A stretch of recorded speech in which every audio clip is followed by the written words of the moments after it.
Hello, everybody. Welcome to our post-daily news update for Tuesday, November the 9th.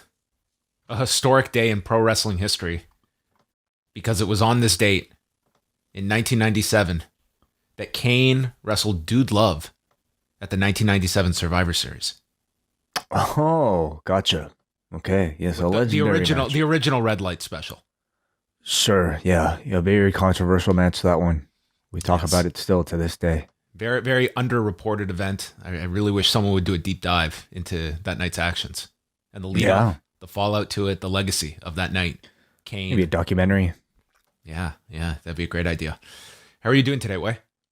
Doing all right, John. How are you? I'm okay. Went out for a nice walk this morning. At my advanced age, that's what keeps me, limber. The walks, yeah. You got to get those in. It's getting cold, so might not have many. The weather has not been like, we went through this like cold spell, and it's somewhat rebounded a little bit. It's like I was wearing my winter jacket at a point, and now I've gone back to the spring jacket. So I don't know what to expect. But you know what? Sickness kicked its ass. Okay, 10-8 round for John Pollock. Gone. Okay, I'm completely healthy. I'm an immaculate, healthy individual as we speak today. Awesome, man. Good to hear. Congrats. All right, let's get into the news items. Viewership from Friday, Mr. Ting. We'll start off with SmackDown. They did 2,093,000 viewers, down 7% from the 2 weeks prior because the week before they were on FS1, so this was their return to Fox, and 740,000, a 0.57 in the 18 to 49 demo. They were second for the night among network programming behind Shark Tank. Do you ever watch Shark Tank, Wai? Never seen it. Well, it's SmackDown's chief competitor on Friday nights. Shark Tank edging them out. It was SmackDown's lowest viewership on Fox going back to August 14th, and their lowest 18 to 49 since September 24th. But nonetheless, it was 2 million plus viewers. Number 2 in the demo. And this is for a show, Wade, that I think if you had asked people Friday morning, what are you looking forward to on SmackDown? You'd probably pretty much get a shoulder shrug because there was nothing going into this show other than it's SmackDown for 2 hours. So not a whole lot you can really dissect from this number other than down from maybe what they had been doing in September and October but not by a giant margin. Yeah, I mean, I think just goes to tell you they don't really have to do much to promote when they don't really need to. This seems like it's a baseline number that they would get even if they don't put any real effort into it. Mm-hmm. Yeah, just think of the viewers on the table that they left that did not know that they would miss out on a bend the knee match. Yeah. In Canada, it was a pretty busy night of sports programming. So with all, there were like 2 CFL games, 2 NBA games, including a Raptors game, 2 NHL games, and therefore SmackDown did not finish among the top 10 on the sports chart. So it was under 150,600 viewers. We don't have the exact stats for SmackDown, but lower than usual in Canada. It was a fairly competitive night. Rampage, on the other hand, did 599,000 viewers, 293 in the demo, which is a 0.22. So they finished 5th on cable for the evening. What was interesting about this is that their 18 to 49 number was down 8% this week. But when you look at at Brandon Thurston's breakdown of the actual numbers, females 18 to 49 dropped 27% this week. You want to know how much males 18 to 49 fell this week? None. Exactly 0. It was identical to the week prior. That's a really interesting comparison. 27% drop with women in that demo and none for men who were obviously really engaged after that Budge promo from John Silver on Wednesday. Could be. Perhaps, yeah. Cancel our plans. We're watching this show. Well, what do you think explains the drop in female viewership?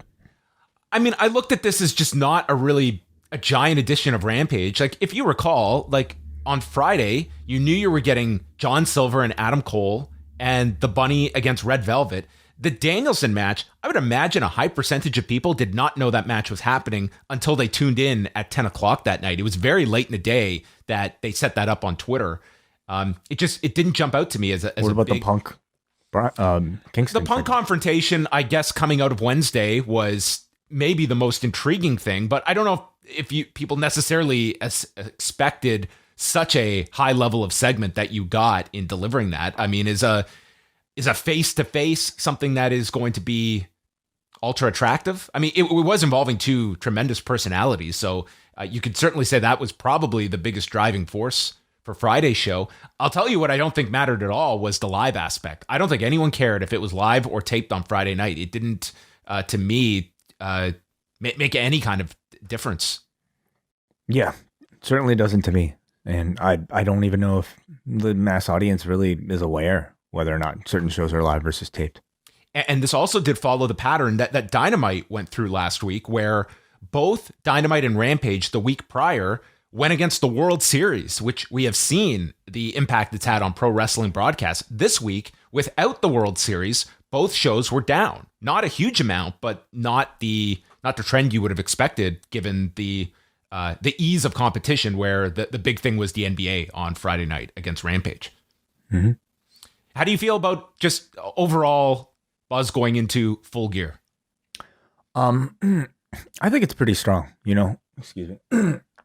For these AEW pay-per-views, there are so few of them that anytime they occur, I think the days leading up to it's pretty strong. This one I think is led by a really strong main event with Omega versus Page that I think a lot of people are waiting for. And this is also the first full pay-per-view with this very full roster consisting of Bryan Danielson and CM Punk in prominent matches. So I think by the time the event comes, it'll be met with probably considerable attention. I don't know if it'll necessarily reach the prior pay-per-views numbers, but you would think that it should.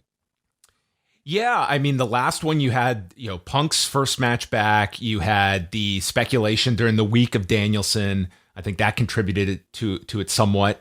I think that this is one where it's really kind of an example of, okay, we introduced all of these names. Now they are ingrained with AEW, and it is peaking a program that's been built up for a long time in Omega and Page that I think is going to feel very, very big by the time we get to Saturday. I wish that countdown special could be seen by more people. It's just the realistic fact of airing Friday night at 11. You're going to have a smaller audience. But I would imagine anyone that's on the fence that watches that countdown special, I feel it's going to be influencing people to watch the show, because I could see that being a very strong countdown special. But they've got like a lot of programs peaking for the Saturday show. I'm looking forward to it. But it's a high bar looking at the all-time number that they set back in September, if they can come close to that. But it's a very strong lineup. Keeping things with AEW, I had wanted to talk to you about this way because Tony Khan did an interview with Wade Keller for their Focus on AEW podcast at the Torch site. And one of the topics coming out of this was a discussion about vaccinations in pro wrestling. And this kind of comes out of, that was a discussion point over some of these recent WWE cuts. And Tony Khan stated to Wade Keller that most of the roster in AEW is vaccinated. He said, for example, there have been some places we went where everybody had to be vaccinated. I think when the company starts doing international travel, we'll see that for, say, Canada, for England, places like that. It will be very difficult for wrestlers to travel without it. And then he was asked as well about his own vaccination status and that he is vaccinated, and citing the policies in the NFL where pretty much any employees in the NFL that come into contact with players, they have to be fully vaccinated. Players and coaches are not mandated to be vaccinated. But as of several weeks ago, it's just over 94% of the players in the NFL are vaccinated, and 100% of NFL personnel are. And I'm just kind of curious for you, Wei, of like where it's interesting when we look at pro wrestling that they are this unique set of, much like the UFC, they are competing with all these other sports leagues. They are going to be compared to them, yet they do not have a players association or a union to negotiate any of this with. And the vaccination thing kind of falls into that, because that is something that the NBA and the NHL and the NFL They can't mandate because that is a negotiation with the Players Association. WWE, like we have seen, they have been able to strong arm certain things. Like you can't do cameo, and that's across the board, and people, whether begrudgingly or not, don't have to do it. In theory, you could do this. Like you don't have that body of resistance of personnel. And it's kind of just an interesting topic that I think is going to be discussed more and more once international touring is more a focus for AEW. We're already seeing WWE go through it as well, and kind of being one of the talking points after the cuts. Yeah, absolutely. I mean, it's a political issue as well, unfortunately. So I feel like a company like, WWE or AEW is going to do their best to kind of sit the fence, I suppose, for maybe as long as they can without explicitly demanding its roster vaccinate. But should wrestling companies need to disclose, not names, obviously, I think there's a right to privacy you have regardless of your status, but a percentage of, like, the NBA, the NHL, the NFL, like, percentages, and they're high, but none of them are 100%, but they're very close to it. Should they disclose to the media? Like, just like we're running live events. Like, as a consumer, would you like to know that, hey, you're going to a live wrestling event and 95% of our roster is vaccinated versus, I mean, if it was 65%, that might alter your comfort level of wanting to go. I mean, if you're offering free information from me, the consumer, I'd be happy to take it. Whether or not I would expect it or demand it. I'm not sure. I'm really not sure. Like, if I go into a restaurant, should I know how many of its employees are vaccinated? If I go to any venue, I mean, for me, if I choose to go, ultimately, I feel much of that responsibility is on me. I'm going in with the expectation that not everybody in the venue that I'm walking into might be vaccinated, unless, of course, it's a thing where everybody has to check. And that to me is like the more kind of, hard and fast rule when it comes to stuff like this. If you cannot enter a building without being vaccinated, then, I mean, that's all you really need to know. If you're not going to be able to enter the building, then you can't be used by this company to make money. And in my opinion, that alone is, I think, enough justification to demand your employees to get vaccinated or to let them go if they don't. Yeah, I would look more so from even just transparency to the public. I would think myself, if I was in that locker room, would want to know who I'm working with. I would want to know that information. Mm-hmm. So anyway, it's an interesting subject that was brought up here. Let's continue on here. The Rock he's doing press for his latest movie, and he was asked about the subject of working against Roman Reigns next year at WrestleMania, and he said that this was to this reporter with Dish Nation. I'm sorry, I don't have his name right in front of me, but he stated that there's no truth to that right now in terms of WrestleMania next year, working with Roman Reigns. He said possibly down the road, we'll see. He says he stays very close with Roman Reigns. He's very happy, very proud for the work he's doing, as well as the Usos, and those guys will continue to do what they're doing, and we'll see down the road. So my question to you, Wai, as tickets go on sale this week for WrestleMania, number one, this many months out, what do you think are the big matches for WrestleMania that they have at their disposal? And number two, how much is WrestleMania going to simply sell this year based off the name? Like, this is a large venue that they are running, and on 2 nights, no less. Like, do you see any marquee matches that they have at their disposal if you take The Rock out of the equation, which would be your ultimate match you could have delivered? Right. Yeah. The Rock not being a part of it, I think big matches. Like, do you see Reigns and Lesnar this many months out as the WrestleMania match? Yeah, I think so. I think if you don't do that, I suppose in Saudi Arabia, or if you don't do that in, I don't know, the Rumble, perhaps, I can see it for that, something involving Brock Lesnar.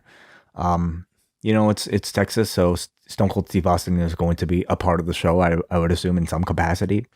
Not that I don't know if you can really promote a match around him, but whether it be a hosting role or something, I think he will be an attraction.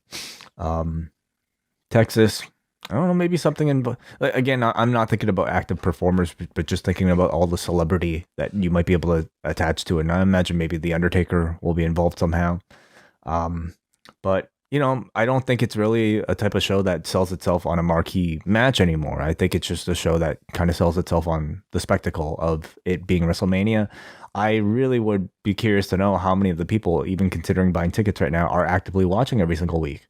Or is it simply because, hey, WrestleMania is in town. We haven't had this type of thing in our city in a long, long time. I've been cooped up in my house for the better part of, a year and a half. I'm going to go to WrestleMania. I think that is going to play a bigger factor than most years. I think that when you look at the WWE, just their return to live events, especially when it's built around the big event, we're not talking week to week house shows. Like SummerSlam was a major success, and I think a lot of what you just listed contributed to that. And SummerSlam or WrestleMania is going to be, seen as just a big event, which is clearly how WWE wants to be marketing these big stadium. Like it's a weekend or a week of major events. I think having that big marquee match helps and contributes to that.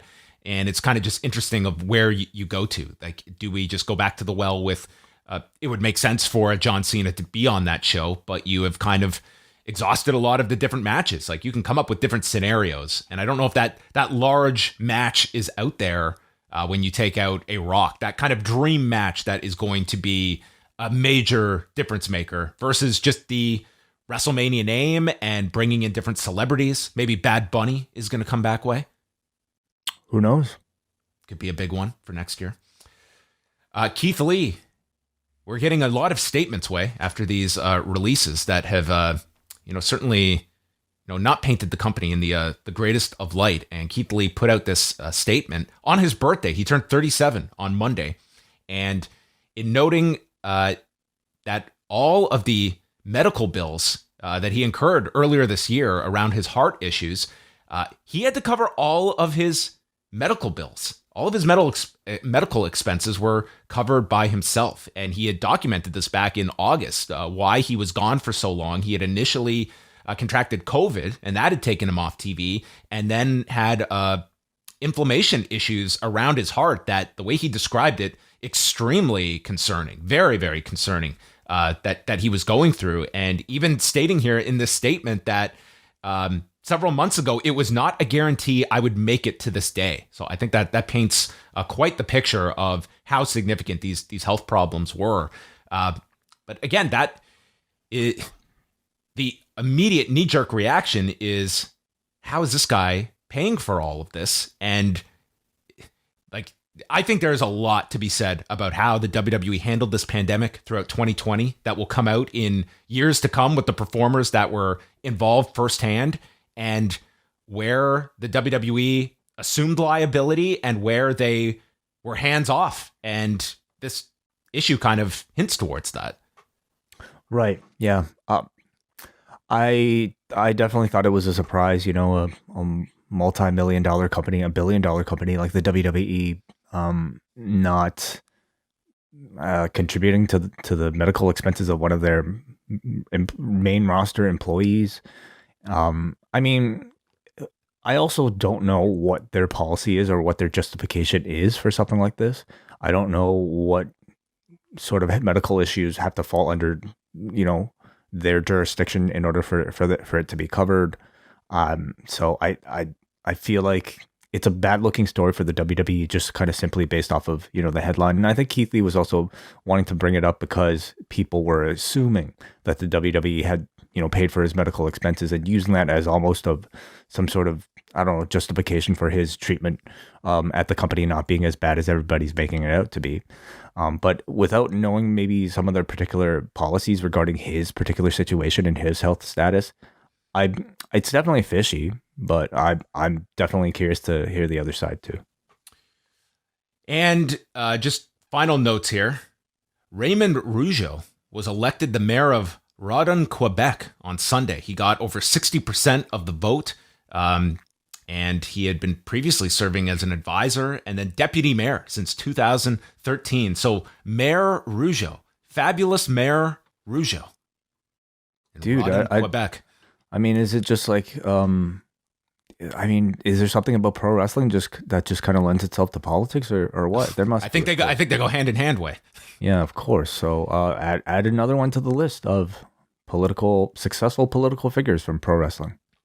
Did you get to see any of the Eddie Kingston piece in the Players Tribune? No, I haven't. Oh, you should certainly read this. So it's Eddie Kingston. It's a long form piece going into his mental health issues, him being in a really bad state a long time ago. And he received a letter in the mail from Alex Wybro, who was manager Larry Sweeney, who sadly took his life several years ago. But it's just a really raw piece from Eddie Kingston, and kind of explaining like the struggles he goes through to this day, severe anxiety issues he has, and even kind of illuminating it with, after the Miro match he had at All Out, so much positivity from that match coming in, and that it was like almost putting him into like a panic attack situation. I definitely recommend people reading it. It's really well written by Eddie Kingston, and very open and transparent. And he stated it several times that a lot of old timers would probably scoff at this of admitting you have problems, but that era is over, and we need to be public about this stuff. And it kind of continues the trend that we have seen with a lot of people speaking up about this stuff, and Eddie Kingston being one that I think a lot of people look to for kind of his experiences going through all this. It's a really powerful piece, I thought. I'll have to check it out. Sounds cool. And the last thing is NXT tonight. We have the team of Kushida and Ikemen Jacket Time taking on Brutus and Julius Creed. Yeah. Was this Kushida's dream on the plane over from after leaving New Japan? It's like, I hope one day I can form Jacket Time. Oh man. Yeah, it's the type of thing where they really have struggled, I think, this entire time to try to give Kushida an identity that works for him and works within the scope of whatever WWE and NXT is supposed to be. He's a name that I have no idea how he would ever find his way up to the main roster. I don't see it. At best, it's, full-time status at 205 Live, perhaps. Maybe if he's lucky, he could be Akira Tozawa's next ninja. I don't know. But this is not the type of gimmick that I feel. I mean, who knows? Maybe Vince will love this. But that's a career move that unfortunately, I don't think has worked out. You know who they could bring in to make it a trios? Who's that? La Parka. Oh, very nice. And then there's also the sixth woman tonight with Toxic Attraction, Mandy Rose, Gigi Dolan, and JC Jane against Io Shirai, Casey Catanzaro, and Caden Carter. And that is all that has been announced as of yet. And I lied. We had one more news item because the World Tag League teams have been revealed for the tournament that starts this Sunday. So here are the teams, Way. Hiroshi Tanahashi and Toru Yano, Togi Makabe and Tomoaki Honma, Tenzan and Kojima, Yuji Nagata and Tiger Mask, Hiroki Goto and Yoshihashi, Tetsuya Naito and Sonata, which we were already aware of, the tag team champions of Taichi and Zack Sabre Jr., Minoru Suzuki and the returning Taka Michinoku, who is back in New Japan, the Great Khan and Aaron Hanare, who also returns, the Gorillas of Destiny, Evil and Yujiro, and Bad Luck Fale, back from New Zealand, teaming with Chase Owens. Mm-hmm. Yeah, about the usual fare. I think about what you would expect. The only, surprise being Taka Michinoku coming back, teaming with Minoru Suzuki, and this comes off of several years' absence following, what was it, some sort of scandal, some sort of affair? Mm-hmm. Yes. So yeah. He had to leave New Japan and his spot with Suzuki Gun, but appears now he is back in the fold, starting with this tour. Yeah, it's a interesting case where, like, in Japan, I guess media and pop culture, they take some of those things incredibly seriously, and enough to the point where Taka felt forced, or the company felt forced to, give him a leave of absence for several months, several years, extramarital affairs. So I don't even know, like, what sort of penance he he had to pay in order to, like, was it a sentence? Like, is it like you have to be gone for 2 years and then maybe we'll come back? Like, what did he have to do to get back into the good graces of the company? That is to be determined. But I mean, it's been several years, and I guess now they had an opening, and Taka fills this role. I mean, it's Taka Michinoku is not on the young side of his career either. So yeah, and you know what? Was he even wrestling prior, or was he just managing before? In New Japan, he was pretty much just managing at that point. He was Zach's manager. Yeah, so I'm absolutely very curious to see what he looks like in the ring. Teaming with Minoru Suzuki. I mean, the combined average age of that team probably not looking great, but I mean, I think in terms of skill level, like I think Taka, in his prime, I think was sorely underrated, especially on this side of the world. So I'm curious to see what he has. 48. He just turned 48 years old 2 weeks ago.